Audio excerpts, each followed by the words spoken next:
This is Democracy Now! I'm Amy Goodman. As we continue with James Risen, the Intercept senior national security correspondent, best-selling author, former New York Times reporter, published 2 pieces in the Intercept this week, including one headlined, "I wrote about the Bidens and Ukraine years ago.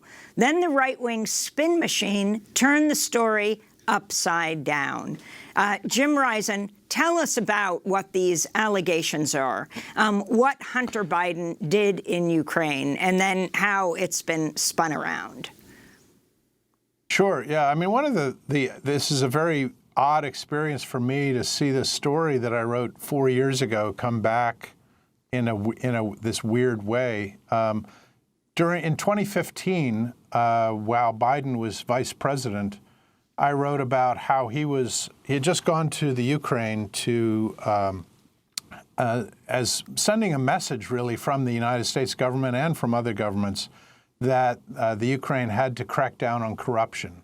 And in particular, there was the prosecutor general of the Ukraine who had been refusing to do anything about major corruption cases in the Ukraine. And I wrote that this whole effort by Biden to get the Ukrainians to crack down was very awkward for him personally, and maybe even looked at as hypocritical, because his own son, Hunter Biden, was on the board of a company called Burisma, which was a Ukrainian natural gas company.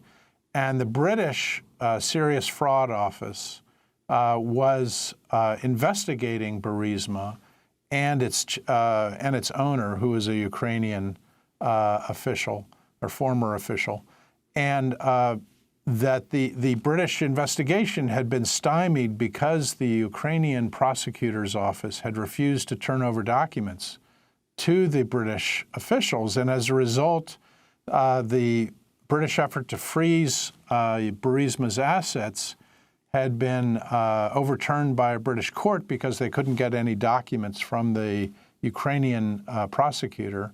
And the money that had been frozen in banks in London immediately went offshore to Cyprus. Now, Hunter Biden was on the board of the company at the time that the assets were frozen. And he was on the board of Burisma at the time that his father took this trip to the Ukraine. But Joe Biden went there and said, "You've got to get rid of this prosecutor and you've got to crack down on corruption." The significance of his trip was that it was backed up by the whole Western world. There were several large Western countries that were demanding that the Ukraine fire this prosecutor and crack down on corruption. His actions to demand the firing of this prosecutor and to ask for a greater crackdown had the possible effect of making his son have even greater legal peril than he did by being on the board of Burisma, because it could have led to a more aggressive investigation of Burisma.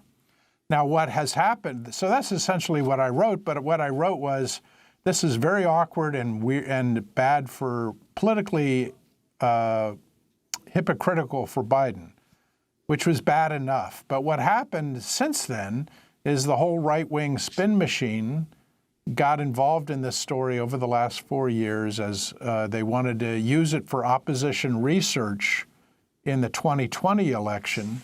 And they now claim that Biden went there in order to protect his son and to get the Ukrainians to fire the prosecutor to stop him from investigating Burisma, which is the exact opposite of what happened. And so the original story I wrote was bad enough for Biden, but now it's been falsified by the Trump camp to make it look like Biden actually was using his position to protect his son, when that's not true. Of course, President Trump is saying, continuing to say, investigate Hunter Biden. Now the former prosecutor general of Ukraine is saying Hunter Biden is not guilty. Talk about Vice President Joe Biden's role in dealing with the prosecutor general on this question of whether he was trying to force him out. Yeah, I mean, he was the point that the United States was making. Biden was just really carrying a message for the United States government, for the Obama administration, which was you have to crack down more on corruption. And that the West felt that the prosecutor in particular was an obstacle to a crackdown on corruption. He was not leading any investigations. In fact, he was there are reports that he was trying to blackmail or get paid off by companies to stop investigations.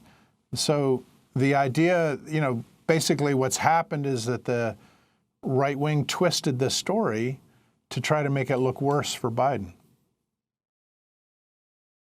And I'm wondering what you think of your former paper, the New York Times, writing, but if Trump can make 2020 another race between two unpopular nominees, if he can sully his opponent and make him another creature of the swamp, then he has a shot at victory. Imagine a world where the Ukrainian government enters the election on behalf of Trump.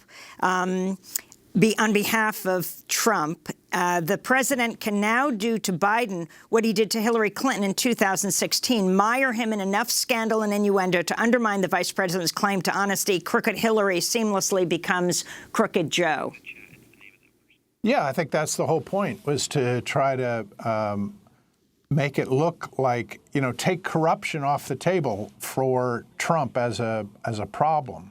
I mean, Trump has just emerged from the Mueller investigation looking really bad to a lot of Americans. But if he could make his opponent look dirty too, then that would level, as you say, level the playing field. So I think that was exactly the point of what they were trying to do with this story. That was Jamel Bouie who wrote that in the Times. But James Risen, this whole issue of, first it was the Mueller report. And it didn't find collusion between President Trump and Russia in interfering with the 2016 election. And now Russia becomes Ukraine, and this possibility that people are going just to be infuriated that Congress is not doing its job to improve the conditions of the American people. Right. Yeah, I think Nancy Pelosi has clearly tried to hold, she's been reluctant to go after impeachment because she has, a lot of exposed House, members in competitive districts that she was worried that would be hurt by this. But I think the Ukrainian revelations and disclosures by this whistleblower have made it almost impossible for her to ignore this. I think if you continued to ignore what Trump is doing, you're just going to aid and abet him and encourage him to break the law even more often. And so I think at some point, Congress has to stand up and say, okay, we have to be here and protect the rule of law. Finally, President Trump speaking at the United Nations yesterday, and we've just played a bit of that recording, clearly very thrown by this whole situation. Of course, the impeachment inquiry continuing. He calls the press scum and animals, and he says the whistleblower should be dealt with, or the whistleblower should be dealt with in ways spies used to be, and it says he's guilty of, or she's guilty of treason. Talk about your own experience. This sort of puts together two things here, James Risen. You were pursued by both the Bush and Obama administrations. You were threatened with jail for not revealing a source. Talk about how you see how you were treated, not by Trump, but by President Obama's administration, and the trajectory through to now. Yeah, I think one of the problems is that Trump is taking advantage of the path laid first by the Bush administration and then by the Obama administration in prosecuting whistleblowers under the Espionage Act in which they are by definition treated as spies, and the whole way in which both Bush and Obama went after the press and tried to increase prosecutions of whistleblowers is led to this, finally we've hit bottom with Trump, who is, just using this kind of hateful language to undermine public servants who are trying to tell the truth. It's one of the most disgusting things about this administration, but it's also something that you saw the beginnings of in both the Bush and the Obama administrations.